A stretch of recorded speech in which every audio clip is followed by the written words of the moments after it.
Good evening students. तो जिस तरह से हमें पता है बायोलॉजी का एग्जाम है 11th क्लास का 4 मार्च को।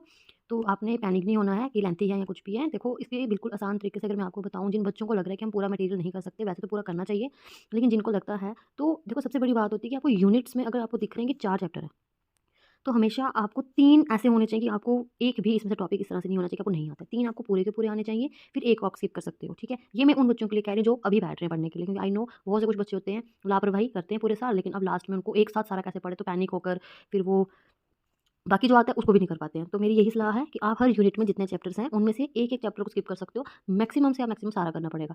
तो हम स्टार्ट करते हैं। जैसे कि सबसे पहले मैं अगर आपको कुछ इंपॉर्टेंट क्वेश्चंस की बात करूँ कि कौन-कौन से करो, तो मैं आपको सबसे पहले बताती हूँ कुछ ऐसे इंपॉर्टेंट क्वेश्चंस जो हर चैप्टर से मोस्टली मेरा गेस है कि जो मोस्टली पूछे जाते हैं, ठीक है? देखो स्टूडेंट्स, अगर मैं सबसे पहले बात करूँ ना बॉटनी की, तो बॉटनी आपको पता है 35 मार्क्स का आपका एग्जाम आता है। इसमें आपने जो पहला चैप्टर है, जैसे कि आपका, मैं एक काम करती हूँ, मैं पहले लिख देती हूँ, देन आपको मैं बता देती हूँ। स्टूडेंट्स, ये कुछ ऐसे चैप्टर के नाम है जैसे आपको पता है डाइवर्सिटी इन लिविंग वर्ल्ड में। देखो इसमें अगर मैं आपको बोलूँ तो आपको यहाँ पे डेफिनेशन 9 मार्क्स का ही आता है। इसमें मोस्टली डेफिनेशंस वगैरह बहुत ज़्यादा पूछी जाती हैं 2-2 नंबर में। तो taxonomy, taxonomy categories, systematic, genus, species, kingdom क्या होता है, प्लांटे मतलब फाइलम क्या होता है, ये हर चीज़ आपको क्या है 1-1 नंबर 2-2 नंबर में आ सकती है। वैसे ही आपको इसी चैप्टर के अंदर जो यहाँ पे बायोलॉजिकल क्लासिफिकेशन जो यूनिट है, इसके अंदर जो है आपके चैप्टर में किंगडम मोनेरा के बारे में आप अच्छे से डिटेल में पढ़ सकते हो। मोनेरा किंगडम की बात ये है कि यही बैक्टीरिया, इसके अंदर कोई अब कभी बैक्टीरिया के नाम से क्वेश्चन आ जाए या कभी प्रोकैरियोटिक सेल के नाम से ना क्वेश्चन आ जाए, तो आपको हमेशा याद रखना है कि मोनेरा किंगडम में ही ये सब आते हैं। और आपने इसके जनरल कैरेक्टरिस्टिक्स, मैं जितना बोल सकती हूँ जनरल कैरेक्टरिस्टिक्स पे फोकस करो, अच्छे से जनरल कैरेक्टरिस्टिक्स पूछे जाते हैं अभी डायग्राम और देन उनके फंक्शंस, और इसी में प्रोटिस्टा और फंजाई, इनके भी आपको क्या है जनरल कैरेक्टरिस्टिक्स आपको लर्न करने ही करने हैं, ठीक है? वहीं प्लांट किंगडम में अगर हम बात करें तो एल्गी, ब्रायोफाइट, जिम्नोस्पर्म्स, टेरिडोफाइट्स, ये सब जो है ये प्लांट किंगडम के अंडर आती हैं क्लासेस। तो मोस्टली इनकी इकोनॉमिक इंपॉर्टेंस और जनरल कैरेक्टरिस्टिक्स जो होते हैं पूछे जाते हैं। और एक क्वेश्चन होता है अल्ट्रेशन ऑफ जनरेशन, ये द मोस्ट इंपॉर्टेंट क्वेश्चन है, द मोस्ट, इसको मैं कहूँगी, इसको आप ध्यान से पढ़ो। इसमें हैप्लॉन्टिक, डिप्लॉन्टिक और हैप्लोडिप्लॉन्टिक के बारे में जो भी है आप इसको बहुत ध्यान से पढ़ो। और इनके भी मैं ज़्यादा ना बोलूँ, लेकिन आपको एटलीस्ट 8 टू 10, जिनसे नहीं होते हैं उनको तो 15-15 करने चाहिए, बट जिनसे नहीं होते हैं एटलीस्ट 8 टू 10 जो है इनके जनरल कैरेक्टरिस्टिक्स आपको ज़रूर ज़रूर ज़रूर आने चाहिए, तभी ये काम आपका बनेगा, अदरवाइज़ तो नहीं। देन आपका इसमें प्लांट किंगडम हो गया, जनरल ये थी। मैं कहूँगी इस चैप्टर में मोस्टली अब ये 2 तो मतलब ऐसे नहीं कि इनकी सिर्फ डेफिनेशंस हैं, इन पे आप क्या ही, इन 2 को इतने अच्छे से पढ़ लो। प्लांट किंगडम में आप इनके जनरल कैरेक्टरिस्टिक्स पढ़ो, और वही बात मैं अगर आपको बोलूँ एनिमल किंगडम के, चलो ये तो ज़ूलॉजी का पार्ट है, पहले बॉटनी, देन बॉटनी में आता है morphology of flowering plants and anatomy of flowering plants, ठीक है?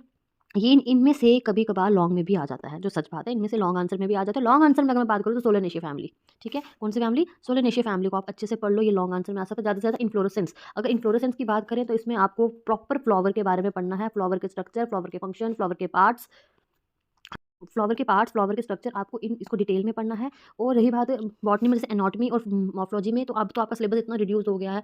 मॉर्फोलॉजी में तो सिर्फ रूट्स, लीव्स, इनके सिर्फ मॉर्फोलॉजिकल कैरेक्टर्स रहे हैं, इन्हीं को आपने पढ़ना है। और बॉटनी में मोस्टली प्रेजेंटेशन, एस्टिवेशन, स्टोमेटा, इनके गार्ड सेल्स जो होते हैं, इनकी आपने क्या करनी है, डेफिनेशन अच्छे से पढ़ के जानी है। ओव्यूल का structure, superior ovary, inferior ovary, इन सबको आपने ध्यान से पढ़ के जाना है, ठीक है? देन अगर मैं बात करूँ एनाटॉमी ऑफ फ्लावरिंग प्लांट्स में, तो इसमें आपको पता ही है मोनोकॉट, डाइकॉट, रूट्स और स्टेम जो होती हैं, इनके डिफरेंस और इनकी डायग्राम्स को आपने फोकस करना है। मेरी एक सलाह है उस बच्चे को जिसको ये कन्फ्यूजन लगती है, तो आप प्लीज़ डायग्राम बनाने की प्रैक्टिस करो, डायग्राम को अच्छे से फोकस करो, उसकी जो लेबलिंग होती है एपिडर्मिस, हाइपोडर्मिस, इनको अच्छे से पढ़ो और इनके फंक्शन समझ लो क्या होते हैं। अगर पेपर में इस तरह से क्वेश्चन आता है तो आपको डायग्राम अच्छे से बनानी है, उसको लेबलिंग करना है। देन आपने जो लेबलिंग किया है, इन्हीं को अगर आपको अच्छे से नहीं अच्छे से याद आ रहा है, तो इन्हीं जो लेबलिंग के जो नाम होते हैं, इन्हीं के फंक्शंस को आपने नीचे वेल डिस्क्राइब करना है और इस तरह से आपने प्रेजेंट करना है पेपर। मैं एक चीज़ बोलूँ, नंबर कम आता है कोई बात नहीं, लेकिन उस जितना आपको आता है ना, आप उसको इस तरह से प्रेजेंट करो अपनी शीट पे कि पढ़ने वाले को, चेक करने वाले को आपकी नॉलेज के बारे में भी पता चले।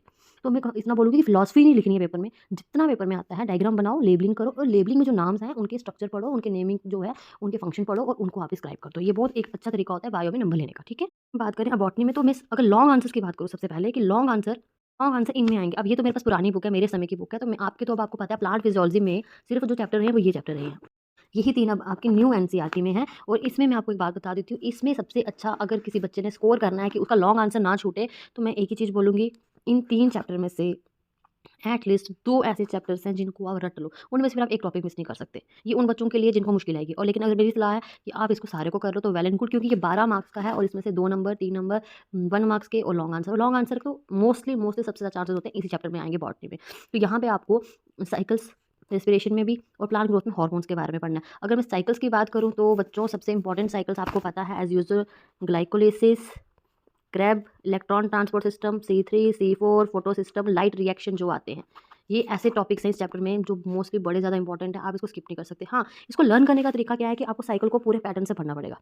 जितने स्टेप्स हैं उनको पढ़ना पड़ेगा। और अगर आपको रिटन में प्रॉब्लम आ रही है तो मैंने अभी भी बोल दिया, बायो में सबसे आसान होता है कि जो आप स्टेप्स लिखे हैं उसमें क्या एंजाइम इन्वॉल्व हुआ, रिएक्शन में क्या चेंज आया, आप उसको इलैबोरेट करके लिख दो, ठीक है? तो ये आपके लिए थोड़ा-सा आसान हो जाएगा। बाकी ये है कि हार्मोन्स को अच्छे से पढ़ो, हार्मोन के स्ट्रक्चर एंड फंक्शंस को आपको डिटेल में पढ़ना पड़ेगा, ठीक है? उनका क्या फंक्शन है और हार्मोन्स का क्या काम है, प्रमोट कौन करता है, इनहिबिट कौन करता है, ये आपको ध्यान से देना पड़ेगा, ठीक है? बाकी रही बात कुछ सेल चैप्टर की, अगर मैं बात करूँ तो देखो सेल चैप्टर एक ऐसा चैप्टर है जो बच्चा बहुत टाइम से पढ़ता आ रहा है, ठीक है? ये बिल्कुल 9th क्लास से रिलेटेड है। सेल में सारी ऑर्गेनेल्स के स्ट्रक्चर एंड फंक्शन पढ़ लो। इसका मैं नहीं बोल सकती क्या आएगा। सेल डिवीजन में देखो माइटोसिस एंड मियोसिस है, इसमें हर फेज़ को पढ़ना पड़ेगा। रही बात बायोमोलेक्यूल्स की, तो रही बात बायोमोलेक्यूल्स में, तो मैं अभी भी बोलूँगी यूनिट का और यूनिट के साथ ही आता है। जैसे अगर यहाँ पे हम प्लांट फिजियोलॉजी की बात करें ना लॉन्ग में, तो इनका और इसी आप चैप्टर में आएगा। ऐसा नहीं है कि यूनिट 4 का बॉटनी के यूनिट फर्स्ट के साथ और आ जाए, नहीं। तभी मैं वो चॉइस दे रही हूँ बच्चों को, उन बच्चों को जो नहीं कर पाएँगे कि अगर 3 चैप्टर हैं, लॉन्ग आंसर अटेम्प्ट करना है तो आपको कम से कम 2 ऐसे करना पड़ेगा जो आपको पूरे करने हैं। ताकि लॉन्ग में अगर इसका और इसके साथ आ रहा है तो आपने ये किए होंगे तो आपके काम हो जाएगा। ये मैं उन बच्चों के लिए कह रही हूँ जिन्होंने पूरे साल कुछ नहीं किया।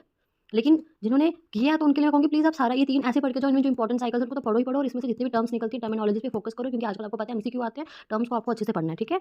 तो यहाँ पे भी सेम बात है, 3 यूनिट है तो 2 आपको अच्छे से आने चाहिए। रही बात बायोमोलिक्यूल्स की, जितना मैंने बच्चों को पढ़ा के ऑब्जर्व किया है, बायोमोलिक्यूल्स में उनको बहुत डाउट्स रहते हैं। डाउट्स इन द सेंस कि उनको क्लैरिटी थोड़ी कम मिलती है। लेकिन बायोमोलिक्यूल्स में मैं एक बात कहूँगी, enzymes, proteins and carbohydrates, lipids और न्यूक्लिक एसिड्स, इनके स्ट्रक्चर, इनके फंक्शन, इनके कैरेक्टरिस्टिक्स, ठीक है? और बेटर है अगर आपको बनाना सीखा, जिस तरह से स्ट्रक्चर समझाए गए हैं, अगर आप अच्छे से उनको तैयारी कर सकते हो तो आप करो। लेकिन बेटर है, मैं सिर्फ इतना बोलूँगी, एंजाइम्स और प्रोटीन्स मोस्ट इंपॉर्टेंट है। देन लिपिड्स जो है वो इंपॉर्टेंट है, ग्लाइकोसिडिक बॉन्ड्स, इनके बारे में आप रीड कर लो, ये क्या होते हैं, किस तरह से बनते हैं, क्या फॉर्मेशन का प्रोसेस है, ये इंपॉर्टेंट है, ठीक है?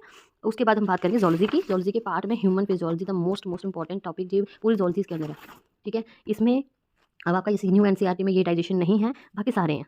तो मैं तो एक चीज़ बोलूँगी इसमें भी चॉइस ये है कि 6 चैप्टर आपको यहाँ पे हैं, आप 5 कर लो, लेकिन मेरा जो मानना है आपको सारे करने पड़ेंगे, क्योंकि इसका हम आइडिया नहीं लगा सकते लॉन्ग में क्या आंसर आ सकता है और किस चैप्टर से आंसर आ सकता है, क्वेश्चन आ सकता है। तो मैं यही कहूँगी इस पूरे ह्यूमन फिजियोलॉजी को बहुत अच्छे से पढ़ लो। इंपॉर्टेंट क्वेश्चंस की अगर मैं बात करूँ, breathing and exchange of gases में रेस्पिरेशन सिस्टम क्या होता है, exhalation, inhalation process, transport of gases और डिसऑर्डर्स। डिसऑर्डर्स किसी के भी स्किप मत करना, ये ज़रूर पूछे जाते हैं कभी-कभी। एक्सक्रीटरी प्रोडक्ट्स की मैं बात करूँ, नेफ्रॉन का स्ट्रक्चर, उनका जितना भी रीअब्जॉर्प्शन, एब्जॉर्प्शन, जितना भी स्ट्रक्चर आता है वो सारा का सारा करना है। यूरिन की फिजियोलॉजी, ठीक है, डिसऑर्डर्स और मिक्चुरेशन क्या होता है, जो टर्म्स कुछ पूछी जाती हैं इसमें। और सबसे इंपॉर्टेंट चीज़ होगी किडनी का स्ट्रक्चर, शेप जो है। नेफ्रॉन तो मतलब आपको मैं कह रही हूँ, नेफ्रॉन इतना इंपॉर्टेंट है ना, उसको पढ़ के ही जाना।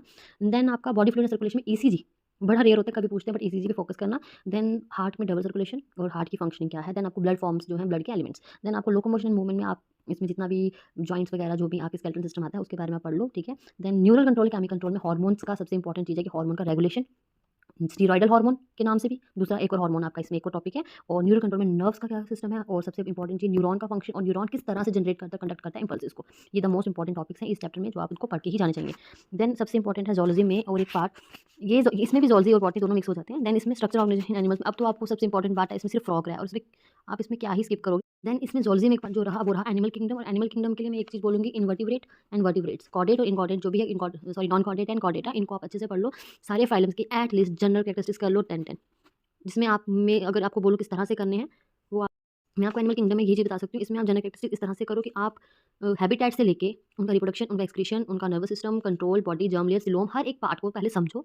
एक फ्लो चार्ट बनाओ अपनी कॉपी में, उनको डिफरेंशिएट करो किसमें क्या है, देन आप उसको समझो, ठीक है? इस तरह से आप करोगे, आपको एक तो पहले डिफरेंस पता चल जाएगा, ये पता चल जाएगा कि ट्रिप्लोब्लास्ट से कहाँ तक है जर्म लेयर, किसमें फाइलम है, कहाँ से कहाँ शुरू क्या हुआ है, सिस्टम किसमें स्टार्ट हो रहे हैं।